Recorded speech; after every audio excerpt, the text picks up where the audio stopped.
Bhutanese history.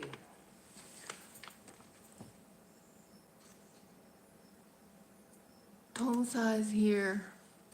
India is here. Let's go. Bhutanese history. Take 2. Bhutanese history. Bhutanese history.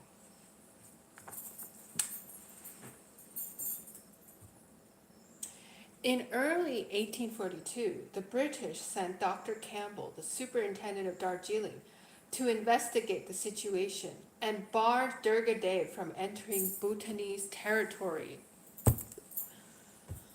without written permission from the local magistrate. Meanwhile, a rigorous program of reconciliation between the two blocs was in progress in Bhutan, and the resultant coalition government transferred the management of Ambari Falakata to British for an annual rent of 800 rupees. With the cause of dispute now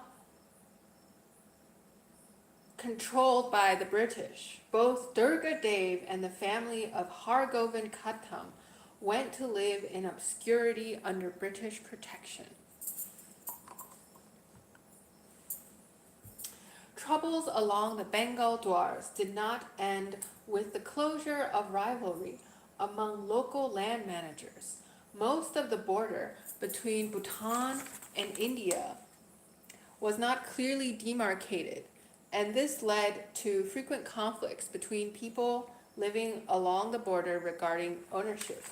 The British did not desire the demarcation, as they held the view that permanent annexation of duars was the only solution for peace along the frontiers. When they did agree to demarcate, they questioned the authority of Bhutan's frontier officials and insisted on the presence of higher officials who never came. Besides, Bhutan's relation with the British protectorate of Cooch Behar was not going well, with outbreaks of incursions and counter-incursions. The incursions agitated the British frontier officers, but they were asked by their government to interfere as little as possible in the matters belonging to foreign territories, as the British attention was drawn by problems in the northwestern frontiers.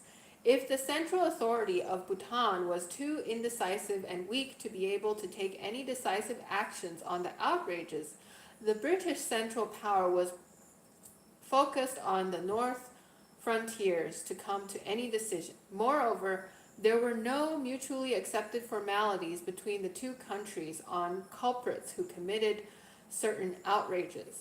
Thus, the perpetrators got away with impunity as soon as they crossed the border. Such passivity, indecision, and negligence on the part of the two governments emboldened the frontier officers and their under-agents to carry out more offenses. Thus, the series of cross-border raids and counter-raids continued unabated through the 1840s and 1850s. Villages were plundered, crops, elephants, and cattle stolen, and people kidnapped. Throughout this time, Bhutan remained gripped by factional politics. Its leaders were not happy with the British annexation of Assam duars and the 10,000 rupees they received as compensation, but there was little they could do with the country still seriously encumbered by factions. In 1853, Jigme Namgyal became the Tongsa pönlop, the governor under whose jurisdiction the Assam duars fell. In March 1854, he sent a mission led by the Dewa Tang Drungpa, a brother or a close relation of his, to Guwahati to obtain an increase in the amount of the annual tribute. The mission failed to obtain this, and on its way back was alleged to have committed several robberies, which the British magistrate of Kamrup stopped. The magistrate directly accused the Dewa Tang Drungpa of the several cases of dacoity, which the Drungpa and Jigme Namgyal denied committing. Jenkins, the British agent, then wrote directly to the Desi about the offenses and the Desi, as a punitive measure, ordered Jigme Namgyal, the Tongsa pönlop, to pay twice the value of the plundered goods to the state treasury. Jigme Namgyal was infuriated by the arrogance and contempt of Jenkins to bypass his authority and to write directly to the Desi. This set Jigme Namgyal, the rising Bhutanese leader, at a bad start with the British. Following the orders, the Dewa Tang Drungpa was removed from his office, but a discourteous exchange of letters unfolded between Jigme Namgyal and Jenkins, who were both equally shrewd and unrelenting characters. Jigme Namgyal wrote to Jenkins that the culpable officer had been dismissed and asked Jenkins to send a British officer to investigate the case of plunder. He also demanded Jenkins pay half of the fine imposed on him by the Desi, while also accusing Jenkins of slimy evasiveness. Jigme Namgyal pointed out that it was not in Bhutanese practice to snub the relevant authority and instigate a higher one. As can be expected, Jenkins found the tone of Jigme Namgyal's rejoinder very rude and offensive. He was exacerbated by the Tongsa pönlop's demands to pay half of the fine. This was outrageous, and he proposed to his government to punish the pönlop by the immediate annexation of the Bengal duars. Lord Dalhousie, who was now the Governor General, generally agreed with Jenkins but showed restraint. Instead of an outright annexation, he asked Jenkins to demand a formal apology from the Tongsa pönlop for the insolence shown to the government of British India in the person of Jenkins. If the apology was not forthcoming, the Bengal duars were to be annexed and annual payments withheld. The amount equivalent to the value of plunder was to be deducted from the annual payment anyway. Letters were sent to the Desi and the Tongsa pönlop about this decision, and a letter of apology was received from Bhutan eventually. When the British made the annual payment in 1855, 2,868 rupees was deducted as the value for plundered property. The wounds inflicted by exchange had hardly healed when a fresh dispute broke out concerning a certain Arun Singh. Arun Singh, who was a subject of Bhutan and hereditary land manager of Gumadwar, defected from Bhutan and settled in British India, from where he was carried off by Bhutanese men. The Bengal government treated the issue as a minor problem, requiring a proper explanation from Bhutan, but Jenkins and Lord Canning, the new Governor General, refused to take the friendly and moderate tone. They saw this as a serious breach of British territorial integrity and using the threat to annex the Bengal duars. They demanded an apology for the act and punishment for its perpetrators. If the authorities of Bhutan made a satisfactory apology and amendments, Lord Canning was willing to increase the subsidy from 10,000 to 12,000. The Desi politely replied that Arun Singh had always been a servant of Bhutan and British need not worry about him. The letters was probably written jointly by the two Desis, Kunga Palden and Uma Dewa, who occupied the post at the time. The evasive response did not satisfy Jenkins, who now pleaded with his government for the total annexation of Bengal duars. Even as Jenkins was placing his views and requests before his government, a British subject named Salgram Oswal was arrested in Mainaguri on charge of holding property of a deceased Bhutanese subject.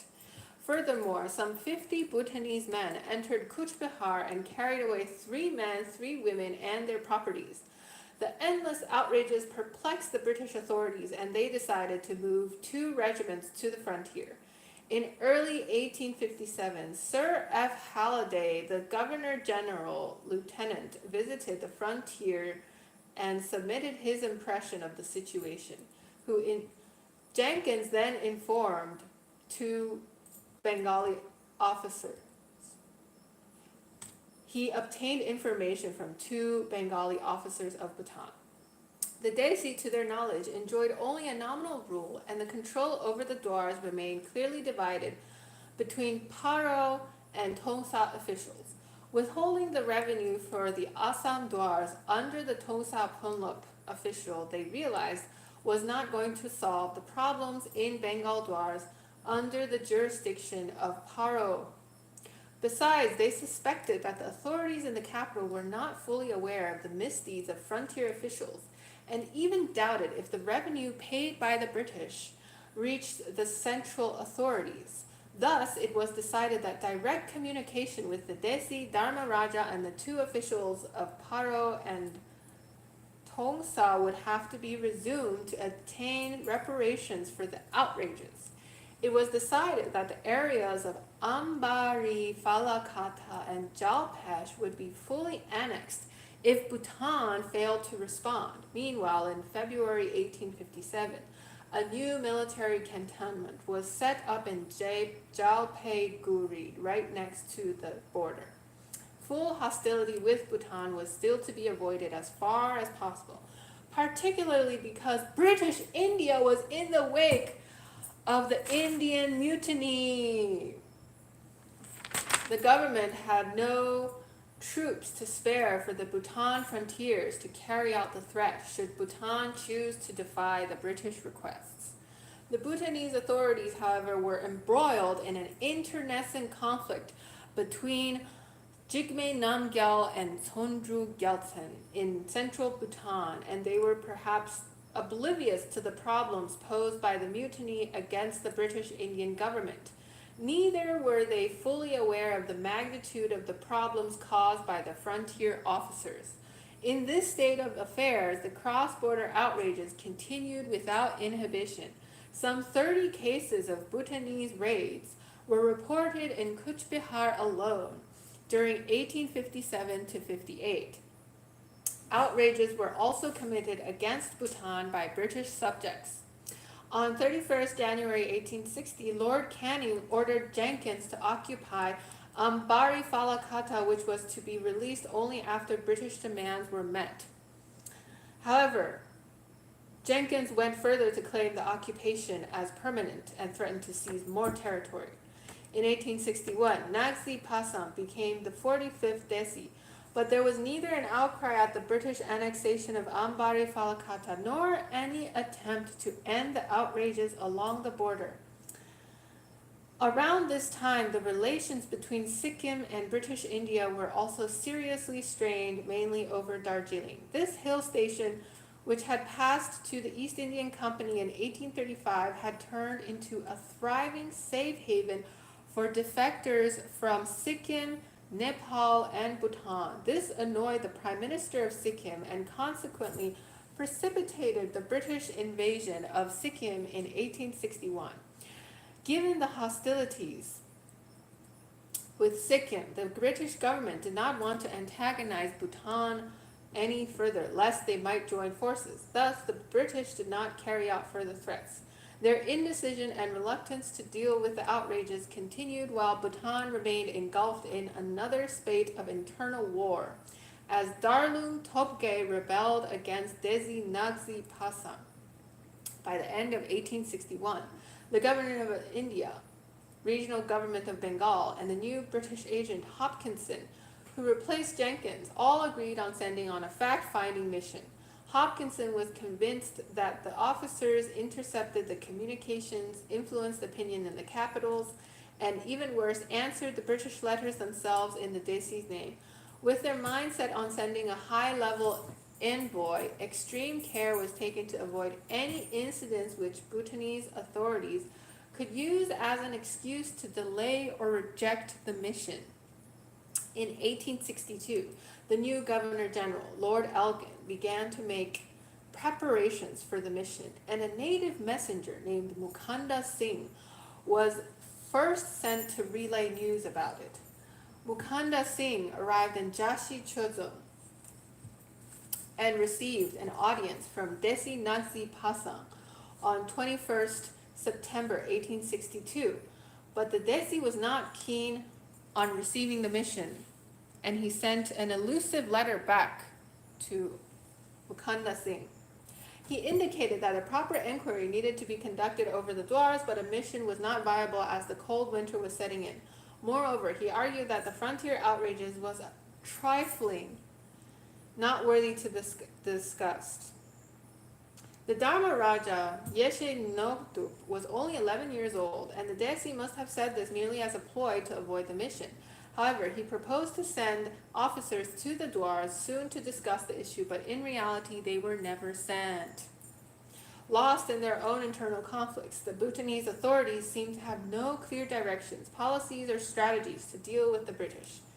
Their best tactic appears to be one of avoidance, trying as much as possible to keep the foreigners at bay and avoid discussing the issues as long as the income from the duars kept coming. In doing so, they were perhaps following the example of neighboring Tibet, which closed its border to the white man and was going through an era of a self-imposed isolation since the end of the 18th century. However, the geopolitical scenarios for Tibet and Bhutan were very different, and in adopting this short-sighted strategy, the Bhutanese authorities underestimated the seriousness of the frontier outrages, as well as the goodwill of the British and the consequence of losing it. The government of India, meanwhile, earnestly planned the mission. The frontier British officers were instructed to show tact and moderation in dealing with their Bhutanese counterparts so that no incident arose that could jeopardize the plan. Most of the dealings along the border during this time went in favor of Bhutan. The Governor General waited nearly a year for the officers to arrive and listen to Bhutan's version of the story before dispatching the mission, but they never arrived. This is not surprising, as the joint forces of Darlung Topge, Jigme Namgyal, and Tsondru Gyaltshen were then wreaking havoc on Desi Nagsi Pasang. By the middle of 1863, Nagsi Pasang was ousted from office, and Tewang Sithab was appointed as the new Desi. Jigme Namgyal had now become the supreme force behind the removals and appointments of seats of power. The humiliation of Ashley Eden. On 11th August 1863, Lord Elgin appointed Ashley Eden as the British envoy to Bhutan. Eden had led the invasion of Sikkim in 1861, which resulted in a favorable treaty with the King of Sikkim. After he reached Punakha, he was to explain in a friendly manner the circumstances which led to the British annexation of Ambari Falakata and the retention of its revenue, and the British offer of a subsidy of rupees 2,000. He was also to inquire into complaints from Bhutan of aggressions committed by British subjects and to work on an acceptable arrangement of retention of criminals from either country. Rendition of criminals. In addition, he was also to inform Bhutan that Sikkim and Cooch Behar were British protectorates, and any aggression against them would be considered by the British government as unfriendly acts. Having fulfilled these conditions, Eden was also to explore free trade opportunities and the prospects for placing a British agent in Bhutan. The main objective of the mission was to have a treaty between Bhutan and the British. So Eden was furnished with a draft of this treaty, but also given the freedom to use his judgment. The Governor General also wrote 2 letters to the Desi and Dharma Raja, which Eden was to deliver, accompanied by presents, which he presented his credentials. Eden was accompanied by Chibu Lama, the Prime Minister of Sikkim, as the interpreter, Dr. Benjamin Simpson as medical officer, Captain Austin and Captain Lance to command the escort of some 100 men, and rupees 10,000 was provided as expense for the mission. Before the mission started, messages were sent to the Desi and the Dharma Raja on 10th September 1863, announcing their departure, but no replies came. Eden sent another round of messages 2 months later from Darjeeling, asking them to instruct the Darjeeling official Zongpon to meet him at the border with porters to carry the baggage. He added, if they did not do this, I should be compelled to report to my government that no arrangements had been made, and their neglect would be considered a breach of friendship. Such threats showing self-importance would have almost certainly put the mission and a Bhutanese reception on an unpromising start. The mission set off on 4th January 1864 from Darjeeling, and it faced problems right at the outset, as coolies started to desert them, unwilling to cross the Tista River into Bhutanese territory. The mission was received in a formal reception with some pomp at Darjeeling after some hesitance on the part of the local official, but almost the entire journey after that was ridden with troubles. In Eden's account, Report on the State of Bhutan, 1663 to 64. Mission 1663 to 64. Eden learned that Bhutan was in terrible anarchy and that even his host was caught in the conflict. The official sided with the supporter of the new Desi, but his immediate boss, the Paro official, was a staunch supporter of the previous Desi. The pönlop thus sent his men to remove the official that sided with the new Desi and laid a siege, but the one who sided with the new Desi held fort and repelled the forces. While in Dalinka, Eden received a letter from the Desi vaguely saying that Eden should tell the Zompon of Dalinka that what he had come for.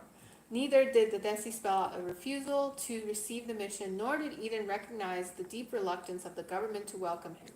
After a few days, in spite of the officials' hesitance to let him go, Eden pushed on, leaving behind nearly half of his escorts due to the shortage of porters. The mission took the route to Ha via Sipsu, where coolies again deserted them, and Eden had to reduce his escort to 15 men. The main reason, Eden says, was the fear of the Bhutanese, whom they looked upon as a race of murderers and robbers. The mission trekked from Sipsu to Ha in snow via Sambekha, where Eden had traditional shoes made out of hide and woolen clothes for his coolies. Dr. Simpson removed the tumor on an old man's face, and the party saw 3 albinos whom the locals thought were European. Eden says that due to oppressive rulers, some of the villages were deserted, and people along the route were anxious to come under British rule and begged him to take them with him to Darjeeling. Eden also discovered by opening a letter addressed to the official of Dalinka that the official was penalized for letting the mission into the country where they were not welcome. Nevertheless, they continued to Ha, and 2 men died of the cold snow. Upon hearing that they were on the way, Eden once again pushed on from there to Paro in deep snow. This leg of the journey turned out to be most grueling, as the men and horses sank in snow up to the neck. The party reached the village they aimed for only at 1 a.m. There, they were once again stopped by officers and asked to proceed no further, but Eden defied them and threatened to directly return to Darjeeling if he could not proceed to Punakha. The mission continued to Paro, where Eden met the ex-official Nima Dorje, who still held the reins of power, and the incumbent Tinle Zangpo, his stepson.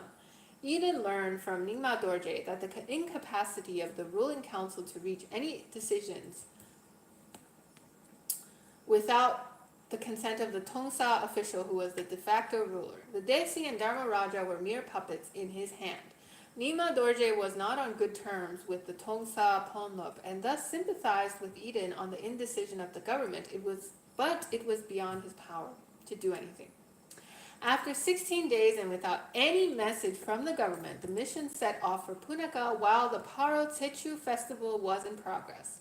A day after leaving Paro, Eden was once again stopped by messengers from Punakha asking them to return to Paro, but Eden was thoroughly tired of these requests, which he perceived as endeavors to wear out my patience by delays and obstacles and induce me to return.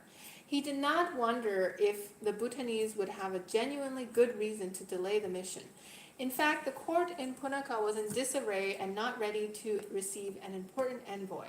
Tsewang Sidhab became the Desi around the time Ashley Eden was appointed as the envoy in 1863, but he had to share the post with Tsondru Gyaltshen after a few months.